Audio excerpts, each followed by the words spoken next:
Bonsoir à toutes et à tous. Très heureux de vous retrouver ce soir pour la grande édition du journal télévisé sur ESAE TV. Tout de suite, le sommaire.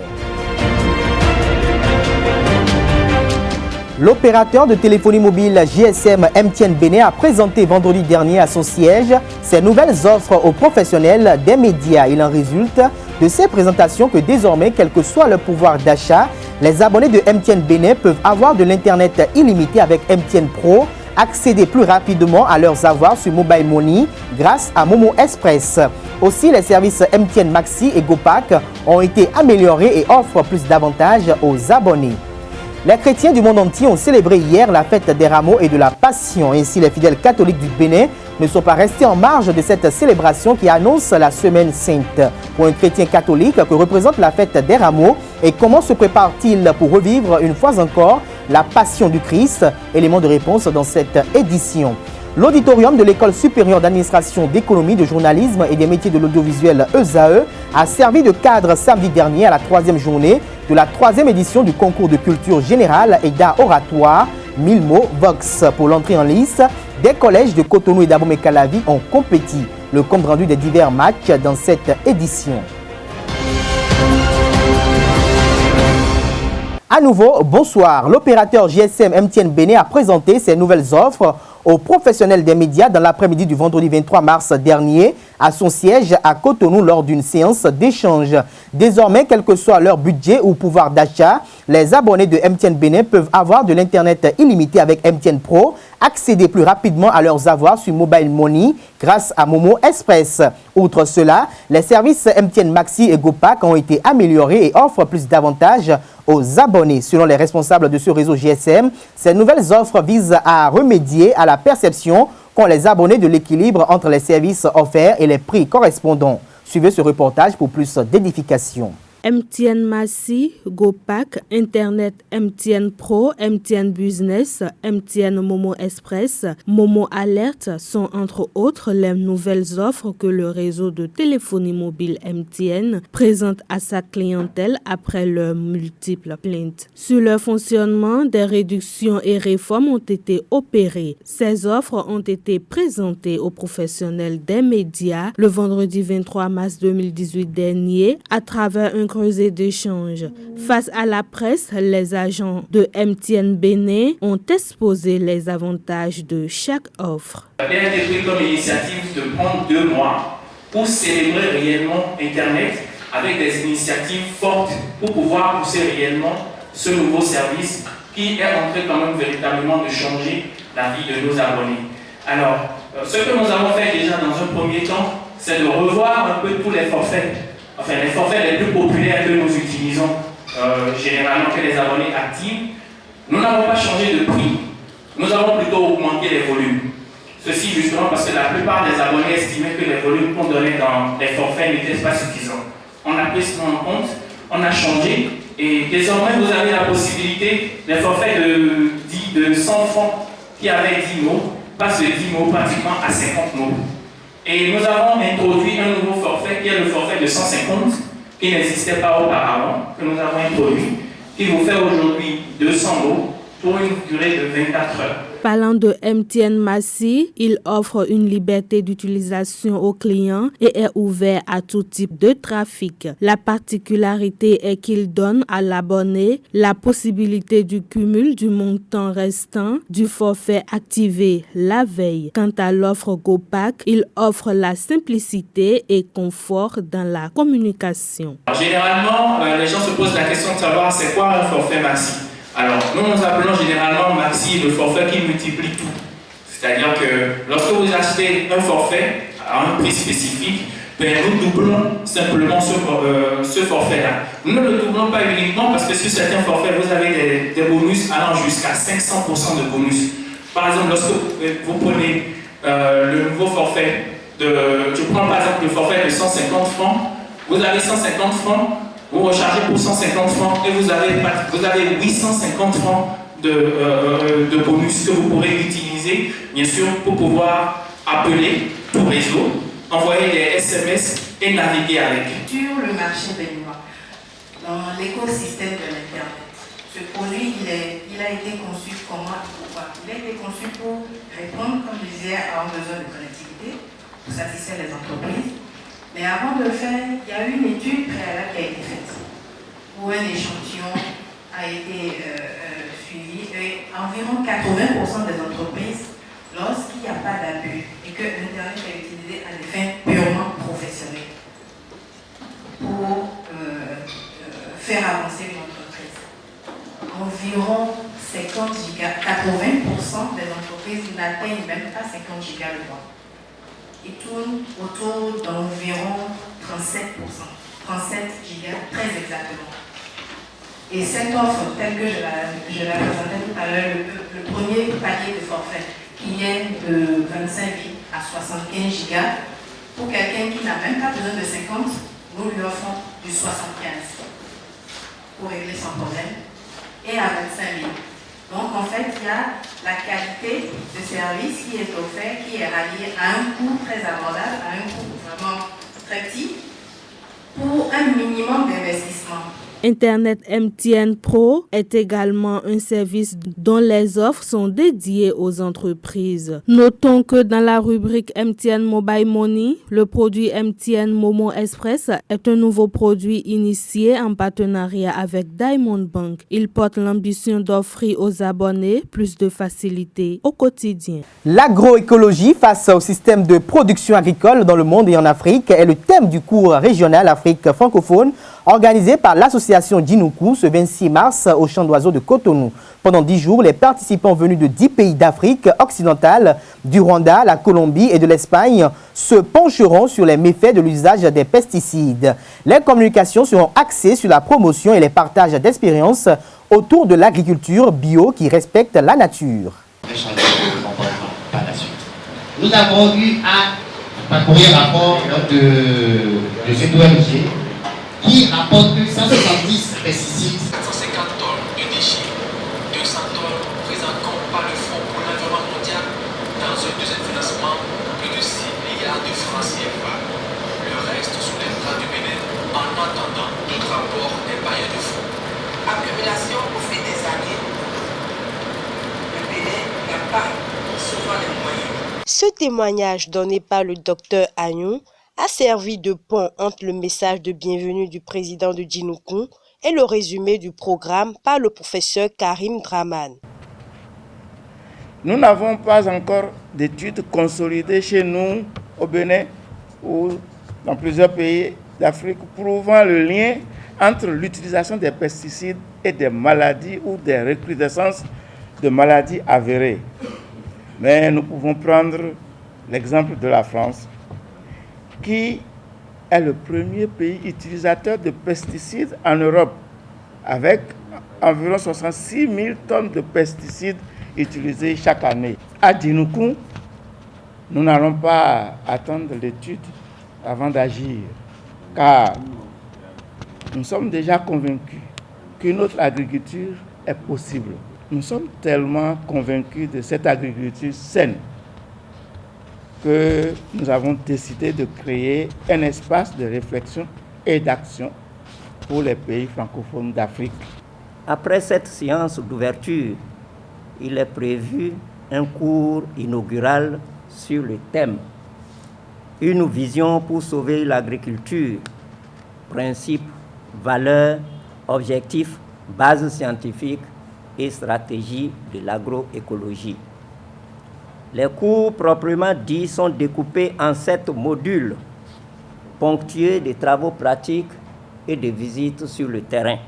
2 conférences publiques sont aussi programmées. C'était à l'occasion de la cérémonie d'ouverture du cours régional Afrique francophone, l'agroécologie face au système de production agricole dans le monde et en Afrique ce 26 mars au Champ d'Oiseaux de Cotonou. Le docteur Françoise Assogba Komlan, au nom du ministre de l'Agriculture, a ouvert ce cours qui va durer jusqu'au 6 avril.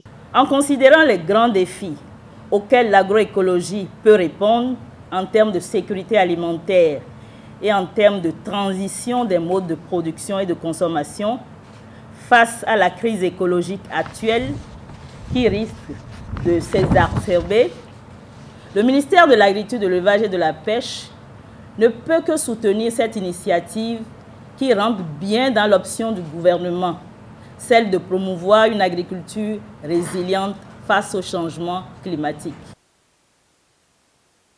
L'auditorium de l'École supérieure d'administration, d'économie, de journalisme et des métiers de l'audiovisuel ESAE a servi de cadre ce samedi 24 mars à la 3e journée de la 3e édition du concours de culture générale et d'art oratoire 1000 mots Vox. Pour l'entrée en lice, des collèges de Cotonou et d'Abomey-Calavi ont compétit. Les tenants en titre cours secondaire Notre-Dame des Apôtres ont été défaits par le CEG, le collège d'enseignement général d'Antokpa. Pigé au titre de la compétition des universités a tenu son rang en battant ESAE. L'Agence nationale pour la transfusion sanguine a organisé ce week-end à Cotonou une conférence au profit des donneurs de sang de la cellule des donneurs de l'Atlantique et du littoral sur le thème « La responsabilité du donneur de sang face au receveur ». Animé devant la banque de sang du Centre national hospitalier universitaire Hubert Kotokoumanga de Cotonou, CNHU-HKM, cette conférence s'inscrit dans la dynamique d'informer les uns les autres sur leurs droits et leurs devoirs en la matière, mais aussi et surtout leur prodiguer des conseils pour un mieux-être. C'était aussi l'occasion pour étayer les rumeurs relatives à un supposé approvisionnement des criminels rituels auprès des banques de sang. Suivons ensemble à cet effet le docteur François Arolansou, représentant le directeur général de l'Agence nationale pour la transfusion sanguine ANTS, à ce rendez-vous. Chaque année, nous organisons 2 conférences pour les donneurs de sang de la cellule des donneurs de sang de l'Atlantique littoral qui viennent particulièrement et spécialement au niveau de l'antenne départementale à Atlantique littoral. Donc ceux qui sont les donneurs les plus fidèles du Bénin, c'est eux qui viennent régulièrement au niveau du CNHU, volontairement, donner un peu de leur temps et en plus donner du sang. Donc leurs responsables, les responsables de la cellule des donneurs de sang du CNHU, d'ailleurs c'est pour cette activité-là que nous avons dédié la rue. C'est vrai, une rue de, vous allez voir la sortie, en entrant juste au CNHU, la rue du donneur de sang. Cette rue-là est dédiée aux donneurs du sang de tout le Bénin. C'est pour cela qu'on leur organise 2 conférences par an. Cette fois-ci, c'est la première conférence de l'année 2018 et le thème de conférence est la responsabilité du donneur de sang face au receveur. L'objectif 1, c'est d'informer les donneurs de sang sur leurs devoirs, sur leurs droits et surtout sur leur santé pour qu'ils puissent se porter mieux, sur leur mieux-être. Parce que le donneur de sang qui se porte bien pensera toujours à donner le sang. Notre devoir à nous, responsables du système transfusionnel béninois, c'est de bien informer les donneurs de sang, d'informer suffisamment les populations sur les questions de bien-être, sur les questions de santé et surtout sur la promotion de la santé afin que chaque Béninoise et chaque Béninois se porte mieux. Parce que quand on se porte bien et qu'on écoute le message maintenant et l'appel au don de sang, on a le plaisir de venir donner du sang parce que ceux qui donnent le sang sont les Béninois les mieux portants. Parce que donner un peu de son sang chaque 3 mois pour les hommes et tous les 4 mois pour les femmes, c'est faire un peu de vidange.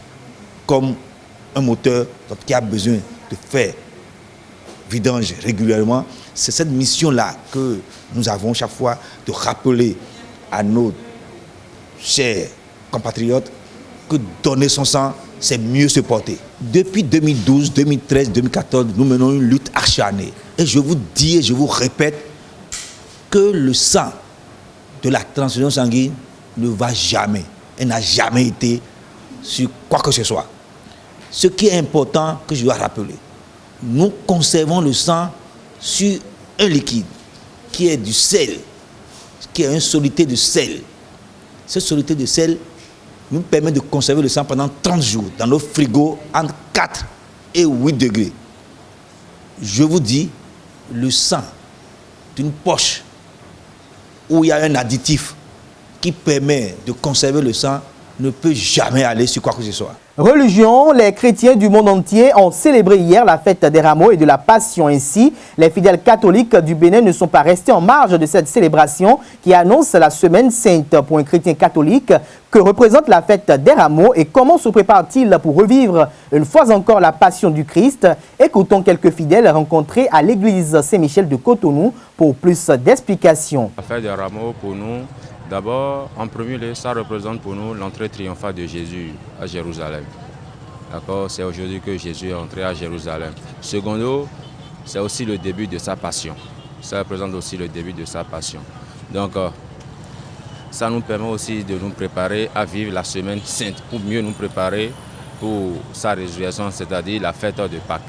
La dernière semaine avant la semaine sainte. Et pour moi, je me suis préparé en prière pour pouvoir bien aborder la semaine sainte et suivre avec beaucoup d'attention une fois encore la passion du Christ. La passion du Christ. Je veux, par le chemin de croix, surtout le chemin de croix du vendredi prochain, revivre la passion du Christ avec tout ce que ça comporte pour un chrétien catholique comme moi. Fête des Rameaux, ça représente l'entrée triomphale de Jésus à Jérusalem. Pour essayer de préparer ça, ça fait déjà depuis 30 jours, on va dire, depuis que le carême a commencé, on essaie de faire des efforts, d'être de meilleures personnes pour pouvoir mieux accueillir Jésus-Christ. Pour préparer la passion du Christ, j'ai essayé de moins faire de péché, de prier énormément et d'éviter de faire les choses mal qui appellent le démon et m'associer plus avec Jésus, de prier plus et tout. Le fait de crier seulement « Alléluia, le Seigneur est ressuscité », ça me fait revivre ce qui s'était passé en ce temps-là. Le Seigneur a promis et il l'a fait. Il a promis qu'il sera arrêté, maltraité, tué, enterré et le troisième jour, il ressuscitera.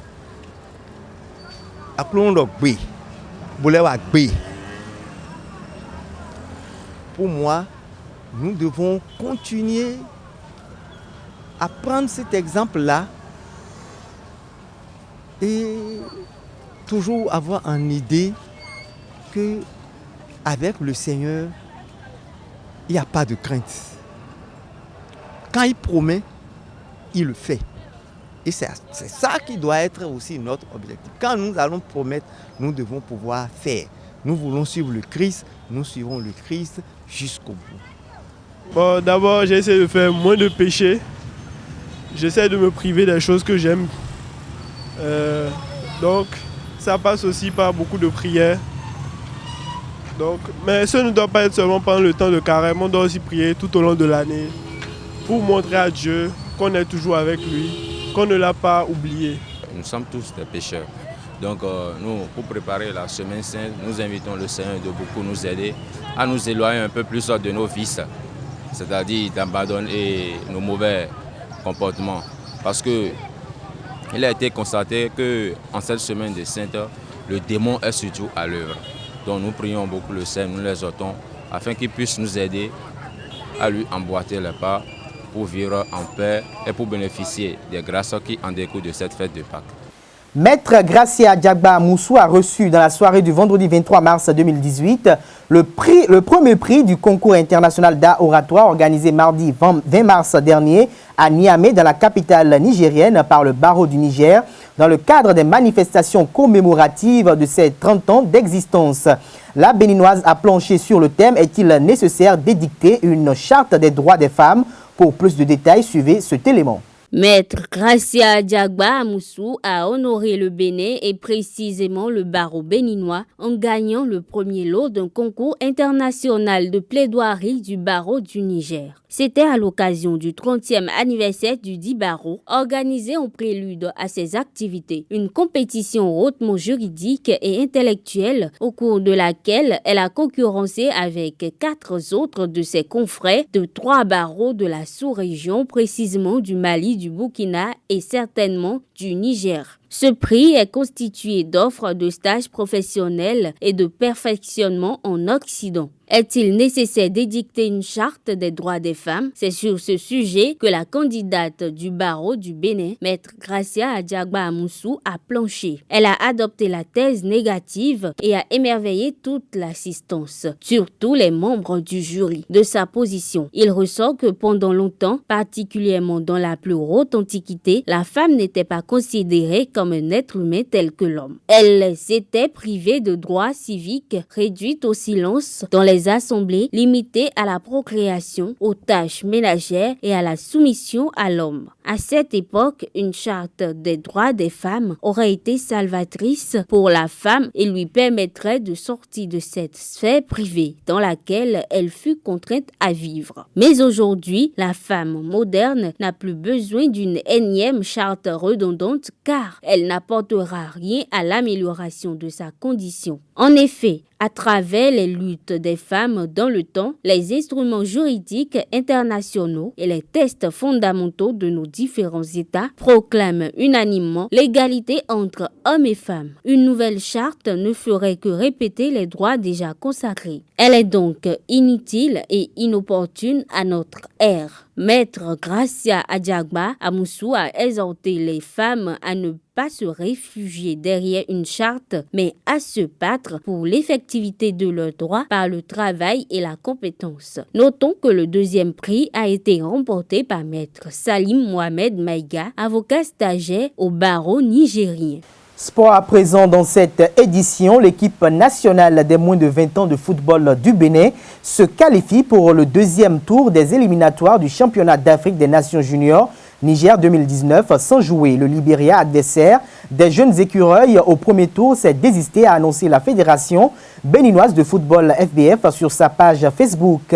Le forfait des Lone Stars, les étoiles uniques juniors, a été notifié à la FBF ce lundi par Yasmine El Ewani, manager des compétitions U17 et U20 à la Confédération africaine de football CAF. Le match aller de la double confrontation entre le Libéria et le Bénin, prévu pour ce vendredi 30 mars 2018 à Monrovia, est donc annulé, ainsi que la manche retour. Au tour suivant, le Bénin va affronter les jeunes Scorpions de la Gambie en mai prochain. Avant l'annonce du forfait du Libéria, les écureuils juniors ont livré 2 matchs amicaux ce week-end, tous soldés par des résultats nuls. Le vendredi dernier, Rodrigue Kossi et partenaires ont concédé un match nul 2-2 face à Esaü FC au stade René Pleven de Cotonou. Et hier, ils n'ont pas pu mieux faire contre les Dragons. Un match nul et vierge est le score final de ce match. Le sélectionneur Valère Arandinou s'est exprimé à la fin de ce deuxième match amical du week-end, la 4e en une semaine. Je suis satisfait, mais pas totalement. Il me reste encore quelques réglages à faire. Ce n'est pas moi seul qui vois, vous voyez aussi. Donc pour moi ça évolue, sauf qu'on n'arrive pas encore à marquer des buts. On a toujours ce problème devant les buts. On est en train de travailler là-dessus. On trouve des occasions, mais c'est marqué maintenant qu'il y a le problème. Si on dit que ce n'est pas du tout bon, c'est qu'on ne trouve pas du tout l'occasion. La ligue définitive est presque sortie, sauf qu'on a quelques problèmes administratifs. Donc c'est compte tenu de ce problème administratif qu'on est en train de voir ce qu'on va faire. On a encore au moins 4 joueurs qu'on attend. Il y a les 2 que nous connaissons déjà, Ibrahim et Gomez.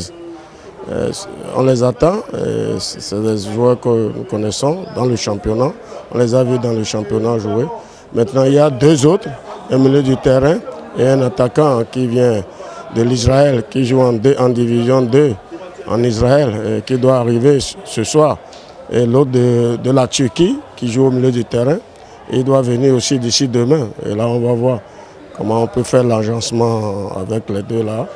Disons avec les 4 là, je crois que ça peut aller. Ils sont blessés. Quand un joueur est blessé ou 2 joueurs blessés dans l'effectif, tu es obligé de changer. Et là, j'ai trouvé des remplaçants. Voilà pour eux. Et ça joue dans la défense. Deux des reporters sportifs ayant suivi la rencontre ont également donné leurs avis sur la préparation de l'équipe nationale des moins de 20 ans de football du Bénin. Ils reconnaissent la progression de l'équipe en termes de jeu. C'est vrai qu'au début, ce n'était pas ça. On les avait joué leur premier match amical ici. C'était face à Aspac, où ils ont terminé match nul. La performance a changé au fil du temps. C'est vrai, ils ont perdu contre la jeunesse athlétique de Cotonou. Et aujourd'hui, ils font match nul contre les Dragons de l'UEME. Il y a quand même une sorte d'évolution, une progression dans le travail qui se fait par les trio d'entraîneurs. Mais on estime quand même qu'il va falloir mettre encore plus le paquet afin de pouvoir rehausser le niveau de jeu. Parce que quand vous regardez dans le fond, la technicité n'y est pas aussi trop. Et quand on parle de technicité aujourd'hui, ce n'est pas le fait de savoir dribbler. Il faut savoir quand même, il faut avoir un tout petit peu un mental truc là, tactique. Et quand vous n'avez pas cela dans le jeu, vous voyez déjà ce que ça peut causer comme dégâts. Parce que d'abord, le football, c'est la technicité, l'individualité, mais il faut aussi la collectivité. Et ça, c'est le schéma tactique de l'entraîneur qui détermine ça. Et le schéma tactique de l'entraîneur, ce n'est que théorique. La pratique, c'est les joueurs qui le font sur le terrain.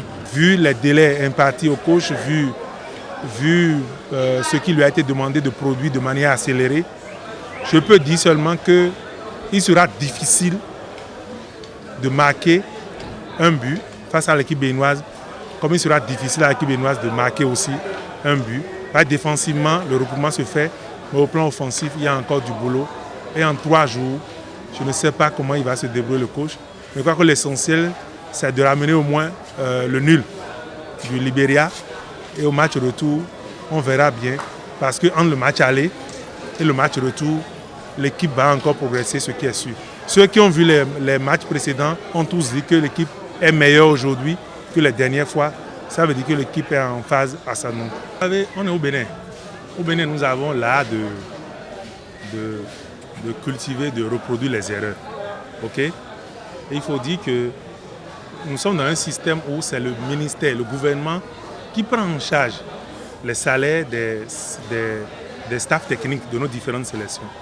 Donc si le gouvernement ne donne pas le top, la fédération ne peut pas recruter, ne peut pas proposer des gens au recrutement. Donc c'est le gouvernement qui a dû tarder, qui a dû mettre du temps à donner le top du processus. La mission assignée à ce staff technique-là, on ne peut que leur dire, qualifiez-nous. On ne peut pas mettre en place un staff et leur dire, vous savez, nous connaissons les conditions dans lesquelles nous avons mis en place, nous avons mis en place le staff. Non, on ne peut que leur assigner cette mission-là. Okay? Et c'est vrai, on dit qu'il n'y a pas de magie en sport, mais c'est vrai aussi que nul ne peut subodérer de ce qui va se passer en sport. Je me rappelle en 92, d'une équipe de Darmac, les joueurs étaient en vacances déjà quand on les a appelés, ils sont arrivés, ils ont remporté la Coupe d'Europe. Je ne dis pas que c'est ça qu'il faut soutenir, mais je dis on a mis le pied à l'étrier, le coach travaille, les joueurs travaillent. Ce n'est qu'à la fin qu'on va faire le point, non. Donc moi j'ai vu une équipe qui peut tenir la route. Il faut qu'on prie pour l'équipe, il faut que nous puissions l'accompagner de toutes nos énergies, de nos prières, et à la fin on fera le point. Mesdames et messieurs, c'est sur cette note sportive que nous mettons un terme à cette grande édition du journal télévisé sur ESAE TV que nous avons beaucoup de plaisir à vous présenter. Merci pour l'attention et passez une agréable soirée de travail en compagnie de nos programmes sur les www.esaetv.com.